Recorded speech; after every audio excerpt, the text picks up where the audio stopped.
my dear brothers and sisters, it is very difficult to measure the greatness of someone who is the creator himself.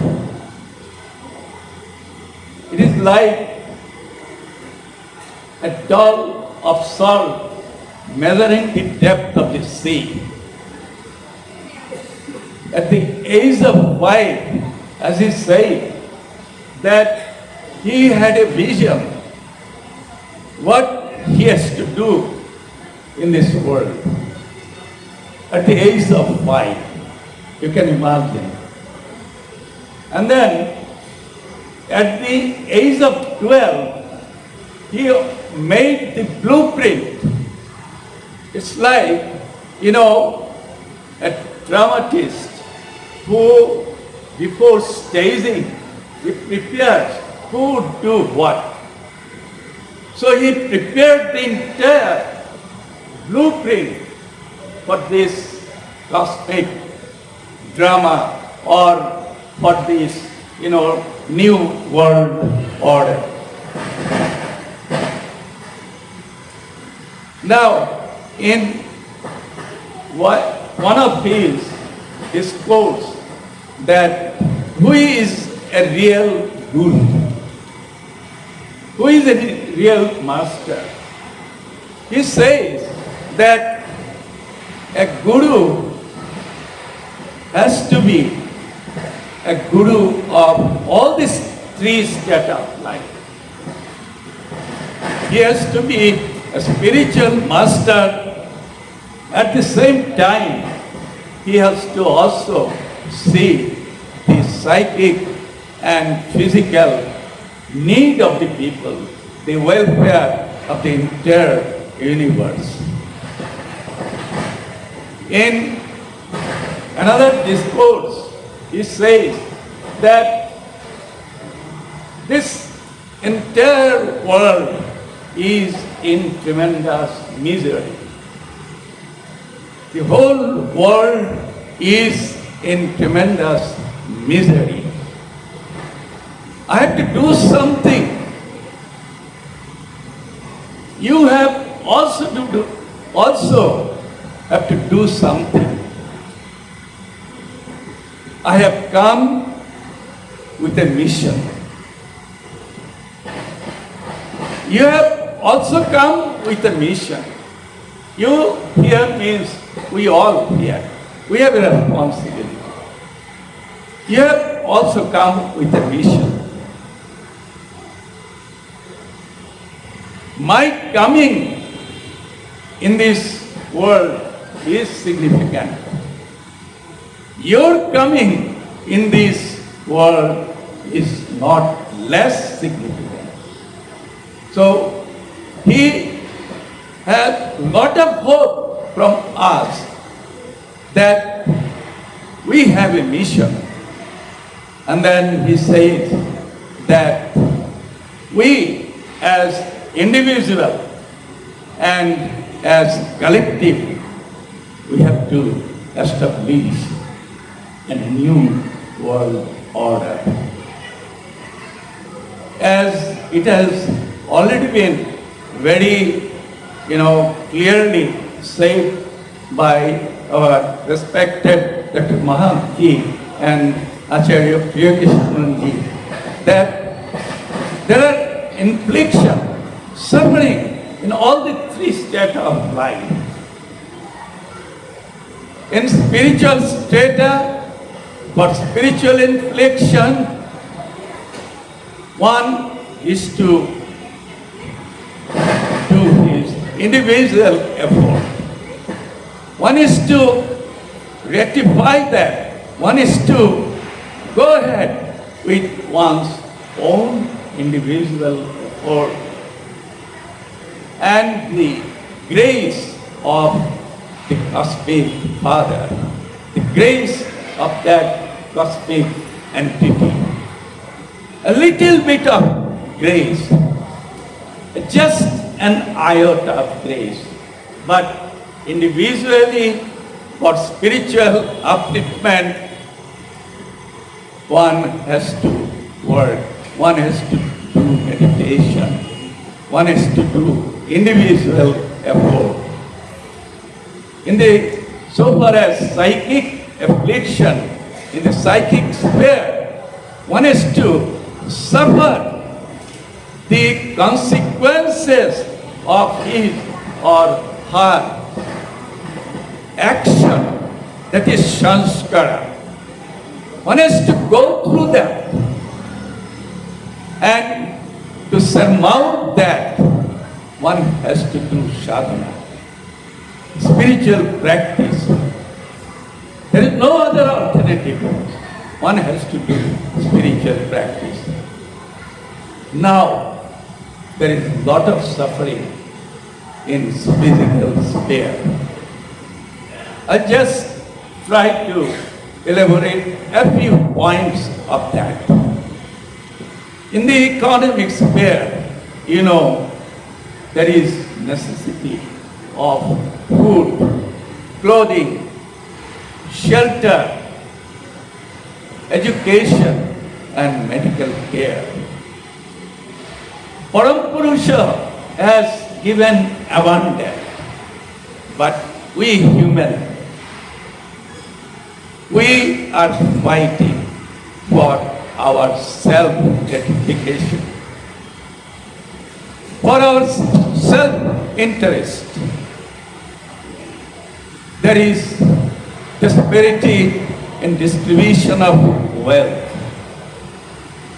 There is a saying, in this world, there is enough for everybody's need, but not enough for everybody's greed.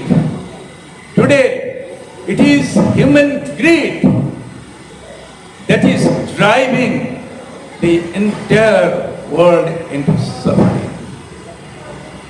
For that, Shrii Prabhatranjan Sarkar, as our most beloved Guru, Shrii Anandmurtiji, he has given the philosophy of progressive utilization theory.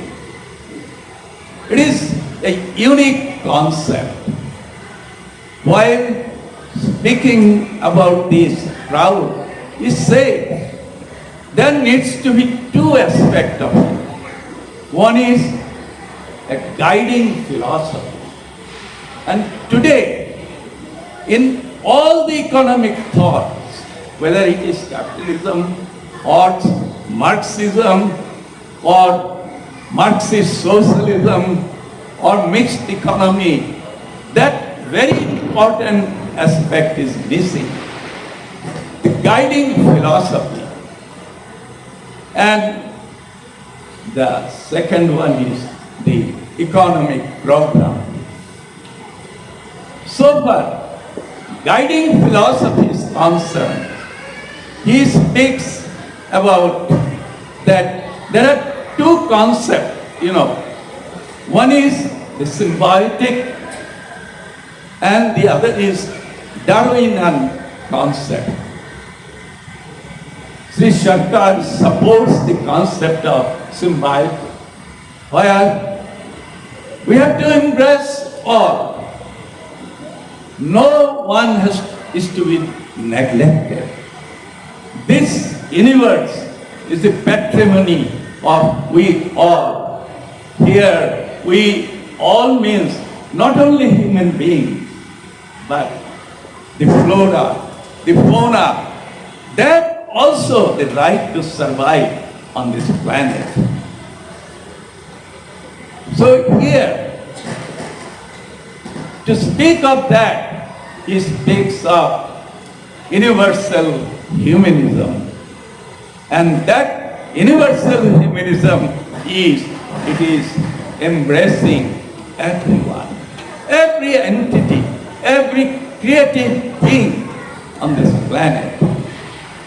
As my respected Dada Aditya Mahanti, he was telling, there is nothing as non-living. He demonstrated in one of his demonstrations, he demonstrated that, in one reporting, he called one of us and he had walking stick. Then he asked, okay, you touch it. And Dada was there, he touched it. And Baba asked, is it living or non-living? Then Dada replied that it is non-living. Then Baba asked him, okay, now you sit in meditation, do Guru Dhyana, fix your mind in Guru Chakra and meditate. And then Baba asked him again, while keeping the mind right there, you just again touch or hold that stick, walking stick, and asked, what do you feel? Dada replied, Mama, there is pulsation, there is warmth, because life represents pulsation. There must be pulsation. There must be warmth of life. So this is how it demonstrated. There is nothing in this universe that which is non-living. So this is how it not only spoke, but it demonstrated the reality of this universe. So he believed in symbiotic way of life, that is the universal humanism. He gave importance that the minimum requirements of life must be guaranteed to all, to guarantee the spiritual emancipation. Because in empty stomach, you cannot concentrate your mind. You cannot meditate. So one has to be given food first. One has to be given clothing, the shelter, the education. Then only you ask him, okay, you do meditation. So such a unique principle that the economic philosophy has to be oriented in such a way that everyone gets the guaranteed minimum requirements of life. It doesn't end here. He said that there must be also the standard of life. There must be special environment. It has to be in a progressive nature. It won't be stagnant. The method of utilization will progress with the progress or with the change of time, space and person. So, in his philosophy, socio-economic philosophy, he says that the minimum requirements of life is to be guaranteed and the standard of the minimum requirements has to be increased gradually with the changes of time, place and person. One day, today, in every house, there is two-wheelers or motorbike. A day will come when in every house there will be one rocket. So, this is the progressive thinking of Sri Shankar, and this is how he is guiding the entire world to that perfection. We all are very fortunate that we have been blessed with his ideology. We have got the glimpse of his touch. You know, a great poet, Rabindranath Tagore, you all know him. He said in one of his poems, the humans of this 20th century, they are very fortunate because in this time, in this 20th century, the great one, there is arrival of the great one. Oi Maha Manavo Ase, Dike Dike Romancho Lake. So that great entity is coming, and there is vibration, manipulation, happiness everywhere. So I want to repeat again that as Baba said, we have a mission, I have a mission, I have come with a mission. Your coming is important. My coming is very significant, and your coming is also not less significant.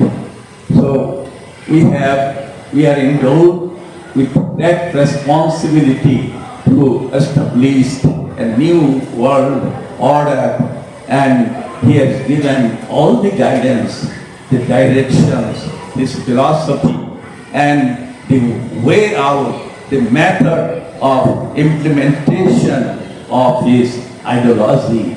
He has started a system of creating whole-time workers, those who have been working around the world.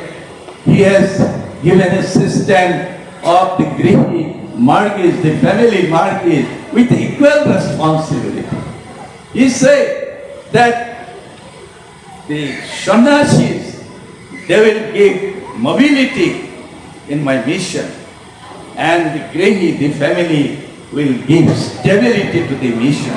It's a beautiful combination of both householder and the sannyasis. And with that, a beautiful world we have to establish. His Sankalpa has to be established. With this few words, I conclude. Thank you very much for your patience.